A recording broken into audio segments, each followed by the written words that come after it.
अस्सलाम वालेकुम। जैसे कि हम सबको पता है कि सिंध के एडमिशन सेंट्रलाइज़ पॉलिसी के थ्रू हुए थे लम्स के अंदर और उनकी प्राइवेट मेडिकल कॉलेजेस की लिस्ट लग गई है। फर्स्ट सिलेक्शन लिस्ट उन्होंने लगाई थी। उन्होंने कोई भी प्रेफ़रेंस लिस्ट या ऑर्डर ऑफ मेरिट नहीं लगाया था। उन्होंने direct college wise selection list बच्चों की लगा दी थी और जिन बच्चों के उन लिस्ट में नाम आए थे, उन बच्चों को उन्होंने कहा था कि आप जाकर 30 जनवरी शाम 5 बजे से पहले उस अपने रिस्पेक्टिव कॉलेज में जहाँ आपका नाम आया है, वहाँ पे जाके रिपोर्ट करें। अगर आपने वहाँ स्टे करना है, तो स्टे पे साइन करें। अगर आपने वहाँ अपग्रेडेशन ऑन रखनी है तो अपग्रेडेशन पे साइन करें। लम्स ने फीस सबमिट कराने का जो भी फॉर्मेट था वो रिस्पेक्टिव कॉलेज के ऊपर छोड़ दिया था। उन्होंने कहा था जिस भी कॉलेज में बच्चे का नाम आया है वहां पे बच्चा जाए, रिपोर्ट करे और उस कॉलेज से बात कर अगर वो कॉलेज इंस्टॉलमेंट पर फीस लेता है तो वो बच्चा इंस्टॉलमेंट पे फी पे कर दे, या जिस तरह भी उसका कॉलेज जिसमें उसका नाम है और वो जिसमें रहना चाहता है उससे डिस्कस कर ले और जो भी तरीका है वहां पे फीस जमा करा दे। और ये सब कुछ 30 जनवरी शाम 5 बजे से पहले हो जाना चाहिए, क्योंकि जो कॉलेजेस हैं उन्होंने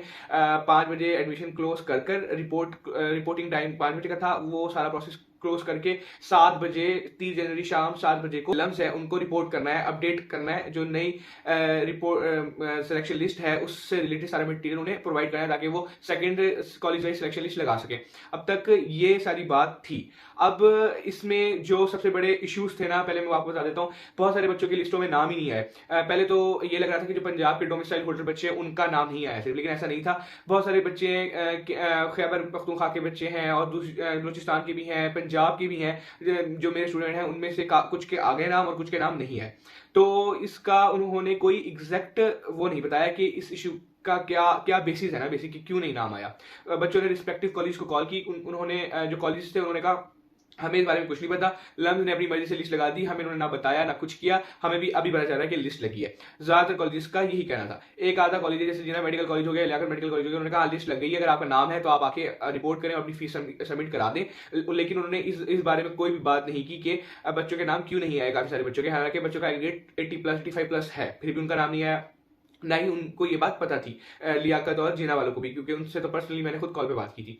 अब ये एक इशू था। इसके साथ बकई medical and dental college, Hamdard medical and dental college, Suleman Roshan medical and dental college, ये 3 कॉलेजेस थे। इनको पहले सेंट्रलाइज इंडक्शन पॉलिसी के तहत सेंट्रलाइज एडमिशन इनके होने थे और इन्हें लम्स के अंडर ही होना था। लेकिन एट फर्स्ट ये नहीं हुए। जब एडमिशन हो रहे थे सेंट्रलाइज लम्स के थ्रू, तो पहले कुछ दिनों में ये कॉलेजेस लिस्ट में नहीं थे। फिर उन्होंने अपना जो फॉर्मेट है लम्स वालों ने वेबसाइट को चेंज किया। उन्होंने 2-3 डॉक्यूमेंट्स जैसे पीआरसी, परमानेंट रेजिडेंशियल सर्टिफिकेट, और डोमिसाइल की रिक्वायरमेंट, ये चीजें उन्होंने ऐड की। प्लस उन्होंने बकई, हमदर्द और सलमान रोशन को भी प्रेफरेंस लिस्ट में ऐड कर दिया कि ये इनको भी आप प्रेफरेंस लिस्ट में प्रायोरिटी में रख सकते हैं।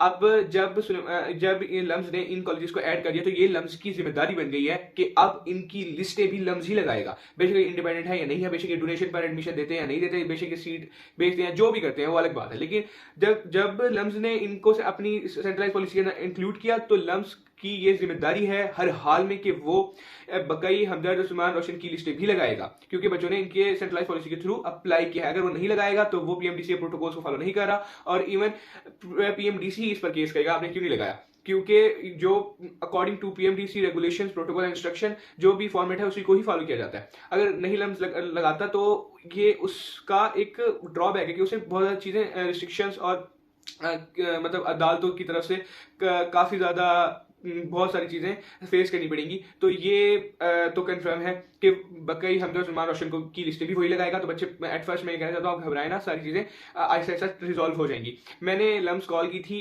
पर्सनली, तो उन्होंने कहा था कि हमारी में मीटिंग चल रही है, जैसी वो मीटिंग होती है तो हम बकई, हमदर्द और सलमान रोशन को भी ऐड करेंगे। जिन बच्चों के नाम नहीं आए, जो इश्यूज है उन सबको रिजॉल्व करेंगे और ये सारी चीजें होंगी। मैंने कहा था ठीक है। फिर मैंने कहा मैं वेट कर लेता हूँ, 30 की सुबह अगर लग गई तो ठीक है। मतलब जो उनकी लिस्ट है वो अपडेट होकर सेट हो गई, उनमें बकई, हमदर्द, सलमान रोशन भी ऐड हो गए तो वेल एंड गुड। अगर नहीं हुआ तो फिर दोबारा कॉल करेंगे और पता करेंगे कि क्या इशू है।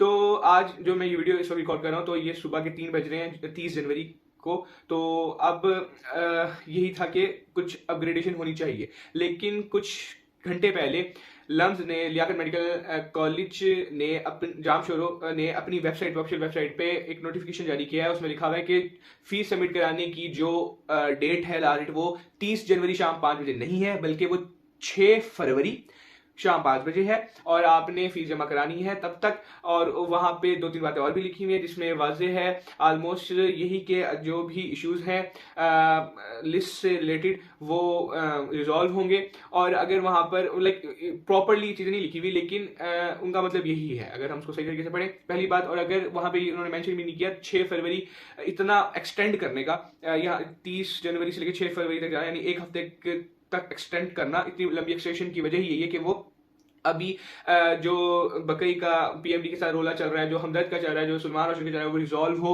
और क्योंकि बकई की इंस्पेक्शन होनी थी हमदर्द पीएमडीसी के अंडर ना, तो वो मैंने आपको पहली वीडियो में भी ये बात बताई थी, तो वो उसको इंस्पेक्शन का 1 और 2 वीक का टाइम था कि उसने गवर्नमेंट ने कहा था, जो कोर्ट थी उसने ऑर्डर दिया था पीएमडीसी को कि आप ये इंस्पेक्शन विद इन 1 और 2 वीक्स में कंप्लीट करें। तो ये जो उन्होंने एक हफ्ते की एक्सटेंशन दी है ना लम्स वालों ने, वो इसी वजह से दी है कि इंस्पेक्शन हो जाए और जो भी रोले हैं वो रिजॉल्व हो जाए और वो बकई हमदर्द सलमान रोशन को भी लिस्ट में ऐड कर लें, और जो भी first selection college wise selection list है उसको वापस अपडेट करके रीपोस्ट किया जाए। तो ये सारे इश्यूज रिजॉल्व होंगे। आप हमारे साथ बने रहें, और अगर आप यही सारी इंफॉर्मेशन चाहते हैं हासिल करना, तो हमारे पेड व्हाट्सएप ग्रुप जिसकी entry fees 400 rupees one time only है, वो आप पे करके 400 रुपये जैस कैश के थ्रू हमारी पेड सर्विस ले सकते हैं। सारी इन्फॉर्मेशन मैं जैसे मेरे पास आती है, जैसे इशू करता है कोई भी गवर्नमेंट इदारा, तो मैं वो प्रोवाइड कर देता हूँ आगे। बाकी मैं अपने पेड व्हाट्सएप ग्रुप में बच्चों को सारी चीज़ें शेयर करने के बाद, उनको समझाने के बाद, वॉइस नोट के थ्रू मैं सारी चीज़ें, उनकी सारे सवालों के जवाब देने के बाद ही अपनी वीडियो बना रहा हूँ, उसे एडिट करके मैं आगे अपलोड करूंगा। अगर आपको वीडियो पसंद आई तो इस वीडियो को लाइक करें, अगर आपको ये वीडियो वाकई में हेल्पफुल लगती है तो बाकी वीडियो के साथ शेयर करें, और अगर आप ऐसी लेटेस्ट अपडेट चाहते हैं तो हमारे चैनल को सब्सक्राइब करें। Thank you.